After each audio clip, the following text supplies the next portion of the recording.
Helen Brooks tenía 67 años, cuando se encontró sola en una cama de hospital el día de los caídos del sol se colaba por las ventanas altas proyectando haces de luz que recorrían el suelo impoluto. Eran las 11:12 de la mañana, recordable hora con exactitud porque la luz le dio de lleno en los ojos, y durante unos segundos no pudo distinguir el rostro de la enfermera que se acercaba. ¿Quiere otra manta?, preguntó Julia, con dulzura. Helen asintió, no por el frío, sino porque algo dentro de ella acababa de desmoronarse silenciosamente. La última vez que había llamado a una ambulancia fue por Gerald, su marido. Esta vez era ella la que llegaba, con el corazón desbocado, las manos temblorosas y el sudor frío pegado a la espalda. Cuando el técnico le preguntó su año de nacimiento, respondió 1956. Su boca habló por inercia, pero su mente se fue lejos, a un tiempo en que su madre aún vivía, cuando todavía se sentía protegida en la ambulancia. Un sanitario le preguntó, ¿hay alguien a quien debamos avisar? Sí, dijo Helen, casi en un susurro. Solo uno dio el número de su único hijo, Derek. Llamaron y dejaron un mensaje. Mientras el monitor cardíaco marcaba su ritmo con una luz verde intermitente, Helen pensó en 67 años de vida. Y al final, solo un número a quien llamar. En urgencias, la tumbaron con cuidado sobre la camilla. Julia, con su pelo castaño recogido tras las orejas, le conectó los electrodos. Mamá, necesito que esté tranquila, ¿vale? Helen volvió. Asentir no era por falta de palabras, sino porque ya no sabía qué decir. ¿Qué quedaba por explicar? A mediodía, Julia le llevó una bandeja en gelatina de naranja, una papilla insípida y un vaso de agua fría sin hielo. El nombre de Helen aparecía impreso, pero la tinta ya se estaba borrando. Ana alargó la mano hacia la tapa. La dejó caer. Entonces el móvil vibró. Era Derek. Esperó un instante antes de contestar. Del otro lado, música a todo volumen, risas, el tintinear de copas. «Feliz cumpleaños, Lindsay», gritó alguien en la voz de Derek. Sonó entrecortada y distraída. «Hola, mamá». «Sí», respondió ella, con suavidad. «¿Pasa algo?» «Estamos en el brunch de Lindsay», dijo deprisa. «¿Estás bien?» Helen alzó la vista al techo, blanco y lleno de grietas. «Estoy en el hospital», dijo finalmente. Hubo un silencio. «¿Qué ha pasado?» «No», respondió enseguida, a través del altavoz. Aún se oía la risa de Lindsay y alguien cantando desafinado. «Ya estamos aquí, mamá, ¿te parece bien?» Helen respiró hondo. «Cuidado, Lindsay», dijo simplemente. Él dijo algo más, pero no llegó a entenderlo. Su voz sonaba lejana, como quien cumple con una obligación, como quien se quita un peso de encima. Frente a ella, un calendario colgaba de la pared con cinta vieja. Un círculo rojo destacaba sobre el resto. El cumpleaños de Lindsay. Recordó cuando Gerald solía marcar las fechas importantes, pero con bolígrafo azul, en calendarios con paisajes de montaña. Esa tinta, como muchas cosas, ya se había borrado. Las últimas palabras de Derek fueron, «Estarás bien, ¿vale? Te llamo después de la fiesta». Helen no contestó. Tampoco esperó la llamada. El taxi dejó a Helen justo antes del atardecer. El conductor no dijo mucho, solo le extendió el recibo y se marchó. Ella se quedó un momento frente a la puerta, no porque hubiera olvidado dónde estaba la llave, sino porque una parte de ella aún creía que no debería necesitarla. La llave seguía donde siempre, bajo la pequeña maceta de barro junto al escalón.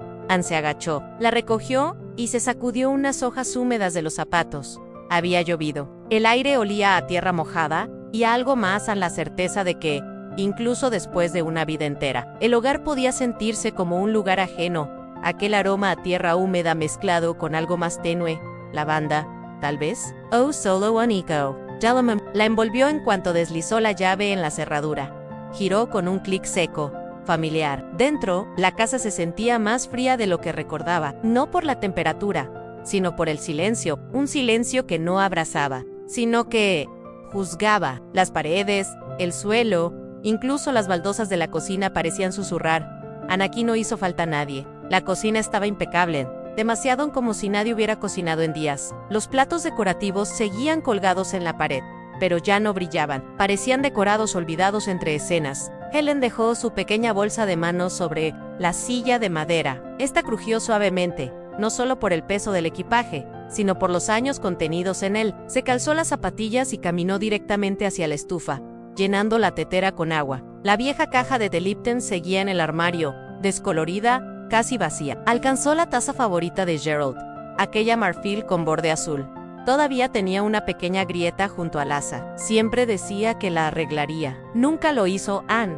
Mientras el agua hervía, encendió la radio. Una voz masculina, cálida y constante, hablaba desde RN, recitando estadísticas sobre el mercado inmobiliario en precios en alza, jóvenes incapaces de permitirse su primera casa. Helen no prestó atención, hasta que aquellas palabras resonaron desde el salón. De repente, la casa ya no se sentía suya, no porque no le perteneciera, sino porque comprendió que quizás alguien más ya estaba haciendo planes para ella. Se sentó en el viejo sillón de Gerald, el que quedaba junto a la ventana. El cojín aún tenía una leve hendidura, como si su peso siguiera allí, esperándola. Apoyó la mano en el reposabrazos, aún fresco por la sombra matinal, y se preguntó si Gerald de Seguer vivo habría llamado a Derek. El agua ya estaba lista, pero no se sirvió el té. Permaneció quieta, observando cómo el charco del camino de entrada se hacía más amplio. Las nubes colgaban bajas de nuevo. Entonces, alguien llamó a la puerta. Helen se levantó despacio y abrió. Era Rose, la vecina de 2 casas más abajo, con una bandeja cubierta de plástico. Cobbler de melocotón. A juzgar por el aroma, vi la luz de la cocina, dijo Rose. Pensé que aún no habías vuelto. Regresé esta mañana, respondió. Helen, ¿nadie vino a recogerte? Helen negó con la cabeza. Rose echó un vistazo al interior, luego alzó la bandeja. Pensé que te apetecería algo dulce. Sei está camentondo. Ya sabes que Helen ladeó ligeramente la cabeza. Lindsay murmuró. Rose. La escuché en la cafetería. Preguntaba a un agente inmobiliario por esta casa. Hablaba como si ya fuera suya. Helen no dijo nada, simplemente se hizo a un lado y dejó pasar a Rose.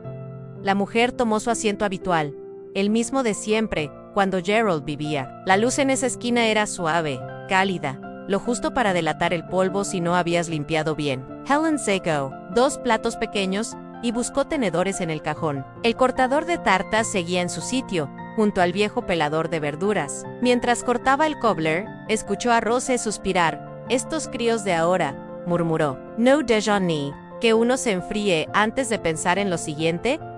Helen no respondió. No hacía falta. La verdad, ya se había enraizado en su estómago, creciendo con lentitud, pero con firmeza. Cuando Rose se marchó, Helen fregó los platos y los colocó en el escurreplatos. La cocina parecía más limpia que en días, pero también más vacía. Repasó las encimeras 2 veces, apagó las luces y subió las escaleras. El dormitorio seguía igual, a mantas dobladas, aún mojadaos, alineadaos, el lado de Gerald intacto, como un altar que nadie se atrevía a tocar. Pero uno de los cajones del viejo aparador de madera estaba entreabierto.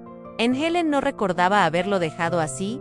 Tiró del cajón con suavidad, y de su interior emergió un sobrecolor marfil, con los bordes levemente deshilachados, y un peso inusualmente denso para contener solo una hoja. Su nombre aparecía en la portada, escrito con la caligrafía pulcra y ladeada de Gerald, entintada en azul. Helen, solo ábrelo cuando lo necesites. Anne se sentó en el borde de la cama, sintiendo que el colchón crujía como si guardara también ese secreto. Anne desplegó el papel lentamente. El crujido fue tenue, casi reverencial, como si el mensaje hubiera estado aguardando pacientemente a ser leído. Si me voy antes que tú, había escrito Gerald, no dejes que nadie te saque de esta casa, salvo que tú lo decidas. Tú eres quien sostiene la última luz. Helen lo leyó una vez más. Esta vez no le temblaron las manos, pero las palabras calaron más hondo. Anne ya no eran una sugerencia, eran una advertencia. Una orden silenciosa. Se puso en pie, bajó sin hacer ruido por las escaleras y abrió el cajón del escritorio del pasillo. Ahí seguía en la escritura de la propiedad, Anne, su nombre intacto, sin traspasos y sin menciones de Derek ni de Lindsay, solo las firmas de ella y de Gerald, estampadas hacía tantos años. Lo devolvió a su sitio y cerró el cajón con cuidado. El clic fue apenas un susurro. A la mañana siguiente, su nieta Emily estaba en la cocina, ayudando a verter la masa para los pancakes en la sartén. El cabello oscuro, con algunas vetas doradas del sol del verano, le rebotaba al ritmo del batidor. No hablaba mucho, solo observaba. Abuela, dijo por fin, cuando mamá dijo que me quedaba aquí hasta fin de curso. ¿Qué quiso decir con eso? Helen se quedó inmóvil. ¿Un resto de masa aún le cubría la yema de un dedo? No lo sé, respondió en voz baja Emily. No insistió, pero tampoco apartó la mirada. Anne La miraba con esos ojos que no parecían de una niña de 12 años, ojos que habían visto demasiado pronto en esa tarde, mientras quitaba el polvo del estante de libros. Emily encontró un viejo portarretratos que mostraba a Helen y a Gerald.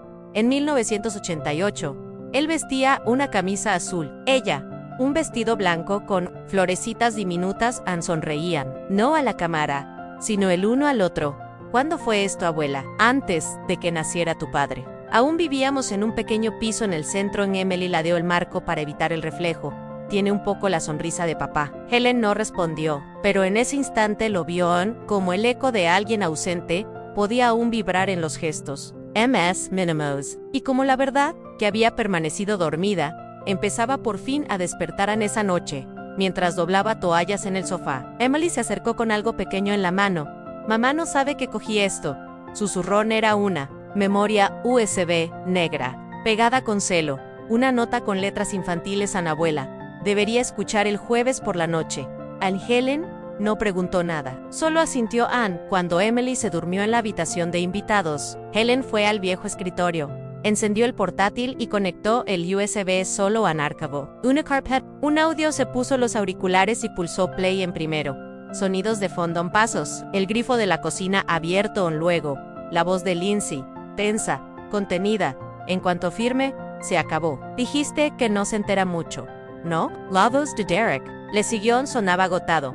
Inseguro. Creo que no, pero últimamente ha cambiado. ¿Cambiar cómo? Siempre fue callada, pero ahora, no sé, pues mejor. Eso nos da ventaja. Una risa. La risa de Lindsay, seca, cruel, venenosa. Esa casa es solo el primer paso, añadió. Luego vendemos todo, nos mudamos cerca del centro, y Emily entra al colegio concertado. Todos ganamos. Helen no lloró, no gritó, no se encogió de miedo, se quedó ahí, quieta, dejando que las palabras se deslizaran por sus oídos. Como humo espeso. No, eran voces extrañas. Era su hijo en su nuera. No planeaban un futuro, planeaban un despojo, un robo disfrazado de cuidado, un asalto a su vida, disfrazado de amor. Se quitó los auriculares despacio, miró la pantalla en negro. Su reflejo era tenue, pero sus ojos estaban más vivos que en años. Unos golpes suaves sonaron. En la puerta. Emily asomó la cabeza. ¿Lo escuchaste?, preguntó Helen. Asintió. Escuché todo, dijo y por primera vez en mucho tiempo, sabía exactamente lo que tenía que hacer. Otro leve asentimiento.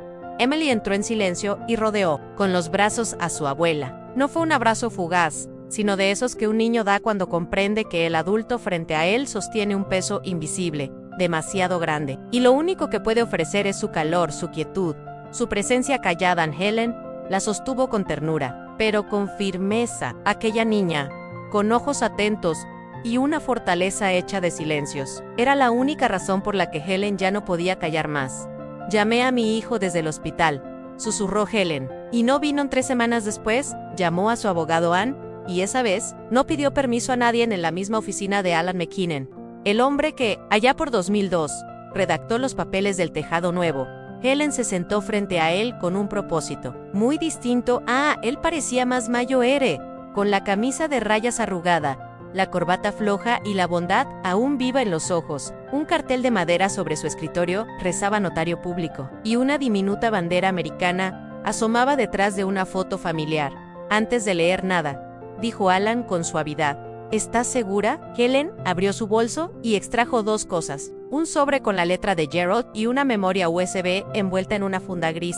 No necesito decir nada, respondió. ¿To do está aquí, Alan? No insistió. Simplemente asintió y empezó a leer. Escaneó el contenido con calma. Al Leaguer, Allah. Frase una vez firme, todo será nuestro. Soltó un leve suspiro. Después, levantó la vista hacia Helen. Tendré que redactar una nueva escritura, los documentos de transferencia y constituir el fideicomiso a nombre de tu nieta, anunció. Helen asintió. ¿Y qué piensas hacer con la casa?, preguntó él. Venderla. Cada céntimo irá al fideicomiso de Emily. Tendrá acceso cuando sea. Mayor de edad. Nada para Derek. Ninguna advertencia para Lindsay.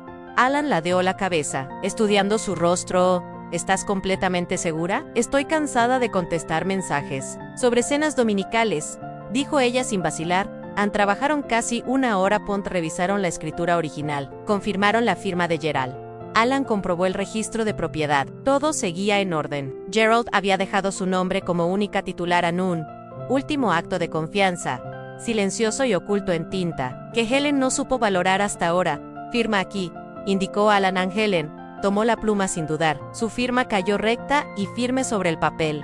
La última vez que firmé por los dos, murmuró, fue el día de nuestra boda. Alan no respondió. Solo selló los documentos con cera roja y los guardó con cuidado en un sobre. Está hecho, dijo cuando Helen regresó a casa. El cielo comenzaba a oscurecer. Una llovizna fina empañaba el pavimento en el porche. Unas cajas de cartón estaban cuidadosamente apiladas en libros, marcos de fotos, sábanas no basura, sino recuerdos en tránsito junto a la verja. Rosé recortaba lavanda. Con unas tijeras de jardín, levantó la vista al verla llegar. ¿Empaquetando?, preguntó. Solo reorganizando cosas, respondió Helen. Rosé no insistió. Solo levantó un molde con una sonrisa de manzana. Esta vez, todavía está caliente. Helen lo aceptó con gratitud silenciosa dentro. La casa ya no parecía un hogar, más bien un recuerdo. Plegado con cuidado, encaminó hacia la pared y descolgó la foto de boda de Gerald con su traje, ella con su vestido de encaje, los dos riendo con una sinceridad que casi le sorprendió. Una risa que solo se permite quien aún no ha sido tocado por el paso del tiempo, y limpió el marco con un paño seco, y lo colocó en la última caja, sin lágrimas, sin titubeos. Entonces su móvil vibró, un mensaje nuevo. De Derek cena el domingo en Helen, miró la pantalla muntó y lo borró, no respondió. 2 días después, Derek llamó a la puerta. Estaba en el porche con un ramo de lirios blancos en una mano, y Lindsay del Brazo, maquillada de forma impecable, con un vestido beige de oficina, y el pelo rizado con esmero. Parecían más enviados diplomáticos que personas arrepentidas. No venían a disculparse, sino a negociar. Helen no abrió la puerta. Quien dio la cara fue Alan, que descendió del coche con paso firme, un sobre rojo lacrado entre los dedos. Asintió con cortesía y, sin una palabra, les entregó los documentos adentro. Una nota: no estoy muerta, pero ya no os necesito. El rostro de Derek se tensó. Rompió el lacre en cuanto Alan se dio la vuelta. La primera página estaba fechada años atrás, con la letra de Gerald: si me voy primero, que nadie te obligue a abandonar esta casa. Los dedos de Derek se crisparon sobre el papel. Lindsay hojeó el resto con movimientos rápidos en documentos de constitución, de un fideicomiso, confirmación de venta, y la transcripción del USB en su voz sonó cortante. ¿Criest? ¿Fideicomiso? Helen salió de detrás de la cortina tranquila, silenciosa. Solo miró a Emily, que acababa de aparecer en lo alto de las escaleras. Con la mano en la barandilla, Lindsay forzó una sonrisa extraña. Deberías habérnoslo dicho antes, Helen sostuvo la mirada. Mi hijo debería haber venido al hospital. Lindsay endureció el tono. ¿De verdad crees que Emily no te lo reprochará? Estás separándola de sus padres. Helen no se inmutó. No, respondió con suavidad. Creo que aprenderá a vivir sin someterse al amor tóxico. Emily bajó un escalón y colocó su mano en la de su abuela, fría pero firme. Lindsay se dio la vuelta bruscamente. Vámonos, ordenó, tirando del brazo de Derek. Él no respondió, solo miró a Emily. Algo le brilló en los ojos, pero no era valentía. Cuando la puerta se cerró, Helen no se movió, solo soltó un suspiro. La casa se vació pronto. Quedaban apenas unas cajas, una etiquetada como libros para guardar. H, con sábanas en la butaca vieja, seguía junto a la ventana, bañada por la luz de la tarde. Emily se acurrucó en ella, abrazando las rodillas, con la mirada fija en esa zona del suelo que Gerald siempre quiso lijar, pero nunca lo hizo. Helen no dijo nada, solo la observó, en silencio, y luego se dirigió al dormitorio. Se detuvo en el umbral y murmuró, más para sí que para alguien más. Mi hijo no ha muerto, pero ya no es el hombre que conocí. Pensó que moriría en esa casa, bajo la foto de boda, con la taza de Gerald en el estante y el aroma de lavanda vieja en el armario, pero se fue con vida. Y por primera vez, se sintió libre. Su nuevo piso no era grande. Un modesto apartamento de una habitación en Hazel's Corner, junto a un valle donde la lavanda crecía salvaje. Tras las vallas las tablas del suelo no crujían en las paredes, olían a pintura fresca. Las ventanas se abrían sin atascarse en la primera mañana allí. El sol acarició las baldosas de la cocina con una luz dorada y suave. Un reloj de madera colgaba de la pared, torcido, siempre con un segundo de retraso. Como ella puso a hervir agua en el mismo té de siempre Lipton, sobre amarillo sin azúcar. Sin leche, la taza quedó intacta en el alféizar. En la brisa entró por la ventana, trayendo el olor de la lavanda en el aire. Olía a tierra templada y a algo dulzón. Tal vez jazmín escapado del jardín de algún vecino, o quizás era solo la paz que queda tras una guerra larga y silenciosa. En la estantería dormían las viejas novelas de Gerald Steinbeck, Bradbury. Algunas aún guardaban pañuelos doblados entre sus páginas. Helen no los organizaba por autor ni por género, sino por lo que le hacían sentir. Ya no quedaba nadie que la corrigiera. El teléfono vibró. Era Rose. «He oído que te has mudado», dijo en Helen. Sonrió. «La esquina de Hazel no está lejos», respondió. Gerald, «¿leer el periódico allí? Vi el cartel del café ayer», comentó Rose. Estaba escrito con tiza especial del día. Silencio. En Helen soltó una risa suave. «Muy acertado, Anne». Se despidieron con palabras cálidas. Nadie mencionó a Derek. No hacía falta. En esa misma tarde, llegó un sobre blanco del colegio de Emily. La razón del cambio de dirección se leía, mecanografiado con frialdad. Ahora vive con su abuela materna, Helen Brooks, pero el nombre de Helen estaba escrito a mano, con tinta morada y una leve inclinación. Exactamente la misma inclinación que ella le enseñó a Emily cuando empezó a escribir sus primeras tarjetas de cumpleaños. Helen no le contó a nadie, solo puso a hervir otra tetera. Anne, el viernes por la tarde. Alguien llamó a la puerta. Emily estaba allí, con la mochila a la espalda, una pequeña maleta a sus pies, y Joe en brazo, aquel cojín con forma de gato que Helen le compró en una feria navideña hacía ya 4 años. Helen no hizo preguntas, simplemente se hizo a un lado. Emily entró, no como una invitada, sino como alguien que vuelve al único lugar donde alguna vez fue esperada. No cambiaron casi nada. Movieron unas sillas, cambiaron el mantel. Emily abrió las ventanas. Helen colocó el pequeño jarrón de lavanda en la barandilla del balcón. Juntas plantaron una flor nueva. Emily terminó con las manos cubiertas de tierra. Helen le ofreció una toalla a Emily. No la aceptó, solo sonrió. En aquella noche, Helen le habló del pañuelo de Gerald Page, con un ribete azul y una H bordada en una esquina. Lo guardé, le confesó, no por nostalgia, sino porque nunca me mintió.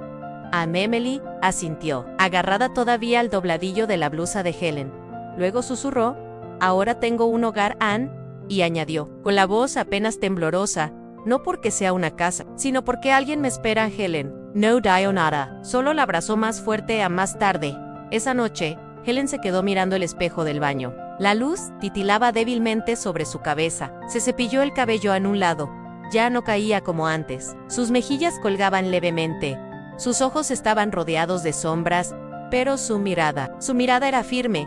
«Hola, Helen», se dijo al reflejo. «Qué bien volver a verte». En el día que dejó su antigua casa, nadie salió a despedirla, y por primera vez, no necesitó que lo hicieran, porque lo que se llevaba no eran muebles ni cajas, sino un silencio transformado en decisión. Durante años creyó que sacrificarse era amar, pero ahora entendía que si no te mantienes en pie por ti misma, hasta tu propia familia se acostumbra a mirarte desde arriba, como esa vieja silla de madera que sostuvo a todos durante años. Siempre firman, siempre callada, hasta que un día todos aprendieron a mantenerse en pie por sí solos, y olvidaron que ella seguía allí. Si alguna vez te has sentido desvanecerte dentro de tu propia familia, quizá ha llegado el momento de levantarte, no para irte, no para ser